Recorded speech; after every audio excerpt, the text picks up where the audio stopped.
जर आई नावाची गोष्ट आपल्या बाळाची काळजी करत असेलच तर आई मुलाला ट्रेनिंग कसं देते आपल्याला माहिती आहे. म्हणून टँट्रम्स माहिती आहे, पोटात असल्यापासून दाखवते. आई काय करते, एक दिवस बाळ हट्ट करतं, मला पाहिजे म्हणजे पाहिजे. आई म्हणते पाहिजे म्हणजे पाहिजे ना, आता तर अजिबात देणार नाही तुला. ज्या दिवशी तुझी पाहिजे म्हणजे पाहिजे हट्ट जाईल ना, त्या दिवशी मी आनंदाने देईन. मुलं म्हणतं चला ठीक आहे, 8 दिवस बोलायचं नाही. आई पण बघत असते. 15 दिवस होतात, 16व्या दिवशी म्हणतो आई मला पाहिजे. चुकलास, तू का बोललास, मी तुला काय सांगितलं होतं, मी आपणून देईन.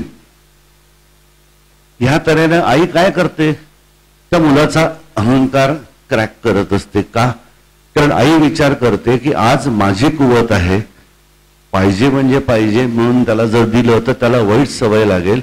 पुढे जगामध्ये गेल्यानंतर प्रत्येक गोष्ट त्याच्या मनासारखी जर घडली नाही तर त्याला ते अपयश पचवता येणार नाही. म्हणून ही सवय त्याला आत्ताच लागायला पाहिजे, पाहिजे म्हणजे पाहिजे नाही. ह्या त्याच्या कल्याणासाठी आई परसे त्याचा अहंकार क्रॅक करत असते तिच्या परीने. थुंकून टाकलंस तर मुस्कडीत देईन, उद्या पुन्हा हेच खायला लागेल तुला.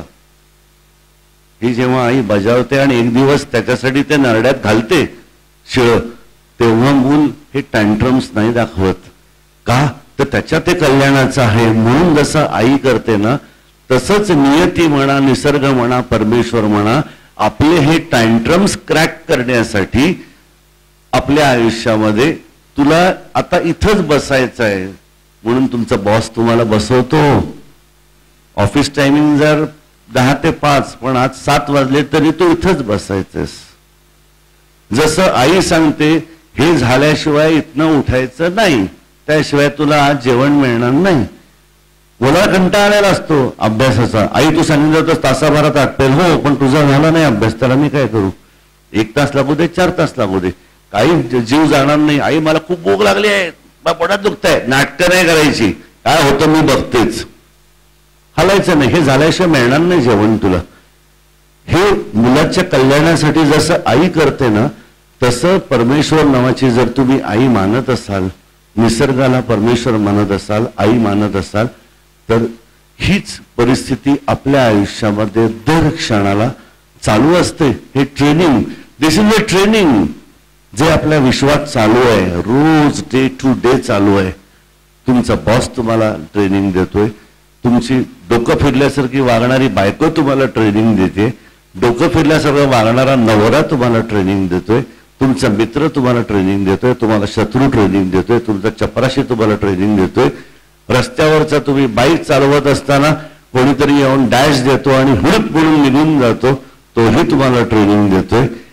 Every now and then the motherly energy is trying to crack your ego, and that is the true message and the purpose and the lesson. Most unfortunately, we get lost in this matrix, we forget, and we just boost our ego instead of cracking it. आपण काय म्हणू, मुलाला समज येईल तेव्हा येईल, पण आत्ता आधी तुझे पाडे लिह म्हणजे लिह. आई मेकॅनिकल आहे, मी हात गिरव, कसं जमत नाही बघतेस तुला, म्हणून आई त्याचा हात धरून गिरवते. अक्षर सुंदर येईपर्यंत एकदा नाही 50 वेळा झालं तरी चालेल, हे झाल्याशिवाय जेवण मिळणार नाही तुला. म्हटल्यानंतर बिचारा मूळ 50 वेळा आई बघ कसा आलाय ओचा स्ट्रोक बी असा काढला होता का, पुन्हा एकदा. तो स्ट्रोक मास्टर होण्यासाठी मेकॅनिकली मूल गिरवत राहतं धडाते. जोपर्यंत आईचं सॅटिस्फॅक्शन होत नाही तोपर्यंत आईच्या पुढचं मी तुला शिकवणार नाही. It is a mechanical process. So is the case in our life.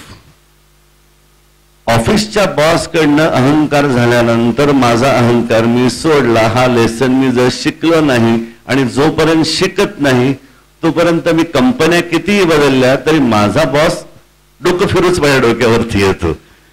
If I say that yes I have learn a lesson, boss माझं डोकं फिरू आहे, कळलं मला, मी लेसन शिकलोय, तू किती का वाईट बोले ना, मला त्याचा राग नाही येणार आहे आता. हे बोलून बघा, दुसऱ्या दिवशी बॉस तर बदलेल किंवा बॉसची बदली होईल. आणि ते जर आम्ही लेसन रीड नाही केला तर एक दिवस ज्योतिषाकडे जातो किंवा महाराजाकडे जातो, काय कळत नाही, शनी आहे का साडेसती आहे, बघा ती शनीची अंगठी घातली, शनीला हे केलं ते केलं, माझ्या सगळ्या कलिगुणा सगळं चांगलं, माझा फक्त स्टोरी म्हणजे अशीच आहे, कुठेही कंपनीत गेलं की माझा बॉस मला त्रास देतो. हे का घडत आहे? अरे तू शिकला नाही धडा, पहिल्यांदा शिकला असतास तर पुढचे बॉस सगळे चांगले भेटले असते. दर क्षणाला आमच्या आयुष्यात फक्त हा लेसन शिकवण्यासाठी, म्हणजे आमचा अहंकार क्रॅक करण्यासाठी नियती म्हणा, परमेश्वर म्हणा, हे आमच्या आयुष्यात प्रसंग घडवले जात आहेत.